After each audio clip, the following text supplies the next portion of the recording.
जय हिंद दोस्तों, welcome to परीक्षा सफर। आज है 28 अगस्त। 28 अगस्त के जितने भी करंट अफेयर्स के इंपॉर्टेंट क्वेश्चन बन सकते हैं हम इस वीडियो में डिस्कस करेंगे।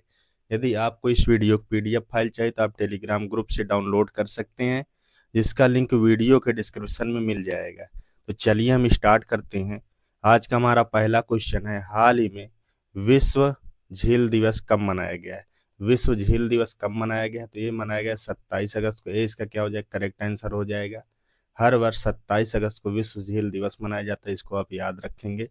यह झीलें केवल प्राकृतिक सौंदर्य का प्रतीक नहीं होती, बल्कि मानव जीवन और पर्यावरण के लिए बेहद उपयोगी होती है। इसलिए 27 अगस्त को विश्व झील दिवस के रूप में मनाया जाता है। अगस्त के इम्पोर्टेंट डेज की बात करें तो वो 1 अगस्त को वर्ल्ड लंग कैंसर डे मनाया गया है।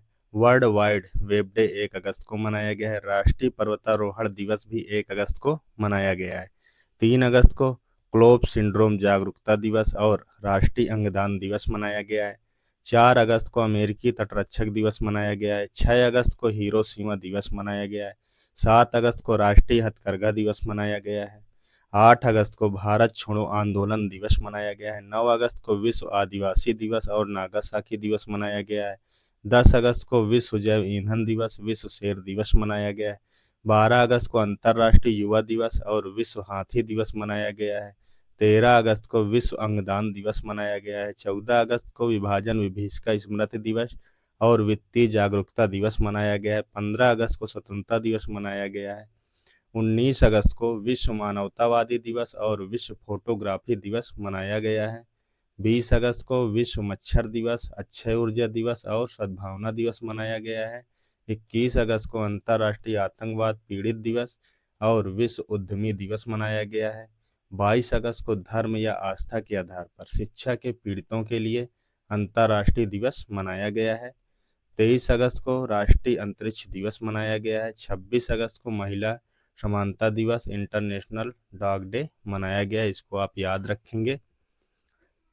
अगला क्वेश्चन है, हाल ही में राष्ट्रीय सुरक्षा प्रशिक्षण हेतु किसने एसएसबी अलवर के साथ समझौता किया है?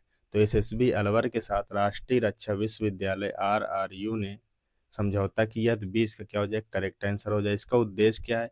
राष्ट्रीय सुरक्षा को मजबूत करना, कानून परिवर्तन में सुधार करना, सीमा प्रबंधन से जुड़े प्रशिक्षण और शोध को बढ़ावा देना। इसलिए एसएसबी अलवर के साथ राष्ट्रीय रक्षा विश्वविद्यालय ने समझौता किया है, इसको आप याद रखेंगे।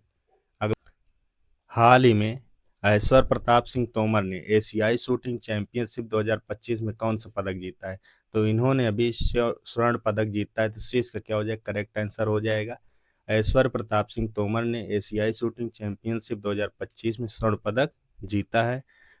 इन्होंने अभी भारतीय निशानेबाजी ऐश्वर्य प्रताप सिंह तोमर ने कजाकिस्तान के शिमकेंट में आयोजित 16वीं एशिया शूटिंग चैंपियनशिप 2025 में पुरुष की 50 मीटर राइफल 3 पोजीशन स्पर्धा में स्वर्ण पदक जीतकर शानदार प्रदर्शन किया है, इसको आप याद रखेंगे। अगला क्वेश्चन है, हाल ही में प्रधानमंत्री के उप राष्ट्रीय सुरक्षा सलाहकार किसे नियुक्त किया गया है? तो अभी अनीश दयाल सिंह को प्रधानमंत्री के उप राष्ट्रीय सुरक्षा सलाहकार नियुक्त किया गया। तो ए इसका क्या हो जाएगा? करेक्ट आंसर हो जाएगा। ये जो है 1988 बैच के मणिपुर कैडर के आईपीएस अधिकारी हैं, इनको अभी उप राष्ट्रीय सुरक्षा सलाहकार नियुक्त किया गया, इसको आप याद रखेंगे।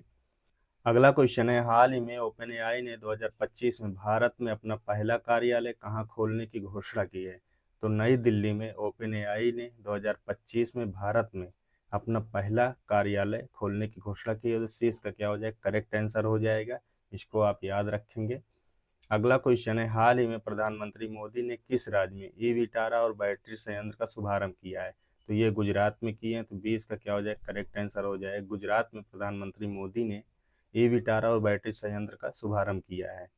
यह भारत के स्वच्छ ऊर्जा मिशन को बड़ा प्रोत्साहन देते हुए प्रधानमंत्री नरेंद्र मोदी ने गुजरात के हासलपुर में कई हरित गतिशील पहलों का उद्घाटन किया है। यह अवसर देश के सतत परिवहन की दिशा में एक अहम पड़ाव साबित हुआ है। इस कार्यक्रम की सबसे बड़ी विशेषता रही है मारुति सुजुकी ई विटारा का शुभारंभ। यह एक भारत में निर्मित बैटरी इलेक्ट्रिक वाहन है जिसे 100 से अधिक देशों में निर्यात किया जाएगा। इसके साथ ही घरेलू हाइब्रिड बैटरी इलेक्ट्रोड निर्माण की भी शुरुआत की गई। इसको भी आप याद रखेंगे। अगला क्वेश्चन है, हाल ही में किस भारतीय खिलाड़ी ने आईपीएल से संन्यास लिया है? तो ये हैं रविचंद्रन अश्विन। इन्होंने अभी आईपीएल से संन्यास लिया है। तो ये इसका क्या हो जाएगा? करेक्ट आंसर हो जाएगा। इसको आप याद रखेंगे। अगला क्वेश्चन है, हाल ही में नायरा एनर्जी का नया सीईओ किसे नियुक्त किया गया है? तो ये नियुक्त किया गया है तैमूर अब्बास-गुलिएव को। सी इसका क्या हो जाएगा? करेक्ट आंसर हो जाएगा। तैमूर अब्बास-गुलिएव को नायरा एनर्जी का नया सीईओ नियुक्त किया गया। इसको आप याद रखेंगे। अगला क्वेश्चन है, हाल ही में मीराबाई चानू ने 2025 में राष्ट्रमंडल भारोत्तोलन चैंपियनशिप में कौन सा पदक जीता है? तो इन्होंने अभी स्वर्ण पदक जीता है। तो सी इसका क्या हो जाएगा? करेक्ट आंसर हो जाएगा। इन्होंने अभी 2025 राष्ट्रमंडल भारोत्तोलन चैंपियनशिप में, जो कि अहमदाबाद में हुआ था, भारत के अहमदाबाद में, इन्होंने अभी स्वर्ण पदक जीत कर शानदार वापसी की है। इसका महत्व क्या है? अंतर्राष्ट्रीय मंच पर भारत की प्रतिष्ठा को मजबूत किया है इन्होंने। उनके गौरवशाली करियर में एक और उपलब्धि जुड़ी है। चोटों और चुनौतियों के बाद यह उनकी जबरदस्त वापसी मानी जा रही है। इसको आप याद रखेंगे। अगला क्वेश्चन है, हाल ही में FIDE विश्व कप 2025 का आयोजन कहाँ होगा? तो ये होगा गोवा में। सी इसका क्या हो जाएगा? करेक्ट आंसर हो जाएगा। भारत वैश्विक शतरंज में अपनी तेजी से बढ़ती ताकत को और मजबूत करने जा रहा है, क्योंकि गोवा में 30 अक्टूबर से 27 नवंबर 2025 तक FIDE वर्ल्ड कप 2025 का आयोजन होगा। यह प्रतिष्ठित प्रतियोगिता अंतर्राष्ट्रीय शतरंज महासंघ द्वारा आयोजित की जा रही है। जिसमें 90 से अधिक देशों के 206 शीर्ष खिलाड़ी हिस्सा लेंगे। विजेताओं के लिए $20 लाख की पुरस्कार राशि और 2026 कैंडिडेट टूर्नामेंट में 3 स्थान दांव पर होंगे। इसको भी आप याद रखेंगे। अगला क्वेश्चन है, हाल ही में ग्राहम हाउसिंग फाइनेंस के नए MD एंड CEO कौन बने हैं? तो ये बने हैं अर्जुन चौधरी। 20 का क्या हो जाएगा? करेक्ट आंसर हो जाएगा। अर्जुन चौधरी ग्राहम हाउसिंग फाइनेंस के नए MD एंड CEO बने हैं। तो इसको आप याद रखेंगे। अभी हाल ही में RBI ने इंद्रनील भट्टाचार्य को मौद्रिक नीति समिति का नया पदेन सदस्य नियुक्त किया है। सतीश गोलचा को दिल्ली पुलिस का आयुक्त नियुक्त किया गया है। डॉक्टर मयंक शर्मा ने वित्तीय सलाहकार का पदभार ग्रहण किया है। रवि नारायणन को SMFG इंडिया क्रेडिट का मुख्य कार्यकारी अधिकारी नियुक्त किया गया है। इंडसइंड बैंक के नए MD और CEO राजीव आनंद को नियुक्त किया गया है। संजय वात्स्यायन ने नौसेना उप प्रमुख का पदभार ग्रहण किया है। विक्रम साराभाई अंतरिक्ष केंद्र के नए प्रमुख के रूप में A राजराजन को नियुक्त किया गया है। खालिद जमील को सीनियर पुरुष राष्ट्रीय फुटबॉल टीम का मुख्य कोच नियुक्त किया गया है। संसद टीवी के नए CEO के रूप में उत्पल कुमार सिंह को नियुक्त किया गया है। गौरव बनर्जी को राष्ट्रीय मीडिया और मनोरंजन परिषद का अध्यक्ष नियुक्त किया गया है। इसको भी आप याद रखेंगे।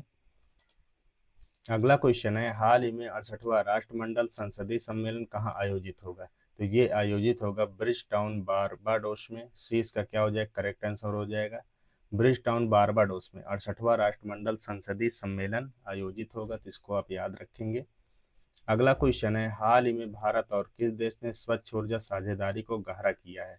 तो भारत और जापान ने स्वच्छ ऊर्जा साझेदारी को गहरा किया। 20 का क्या हो जाएगा? करेक्ट आंसर हो जाएगा। इसको आप याद रखेंगे। अगला क्वेश्चन है, हाल ही में भारत ने पहली बार किस क्षेत्र के लिए राष्ट्रीय दिशा निर्देश जारी किए हैं? तो ये पशु रक्त बैंक के लिए भारत ने पहली बार राष्ट्रीय दिशा निर्देश जारी किए। इस चीज का क्या हो जाएगा? करेक्ट आंसर हो जाएगा। पशु स्वास्थ्य सेवा में ऐतिहासिक कदम उठाते हुए भारत सरकार ने पहली बार राष्ट्रीय दिशा निर्देश जारी किए हैं, जो पशु रक्त आधान सेवाओं से संबंधित है। 25 अगस्त 2025 को पशुपालन एवं डेयरी विभाग द्वारा जारी इन निर्देशों का उद्देश्य पशु कल्याण, जैव सुरक्षा और वन हेल्थ दृष्टिकोण को मजबूत करना है। इसको भी आप याद रखेंगे।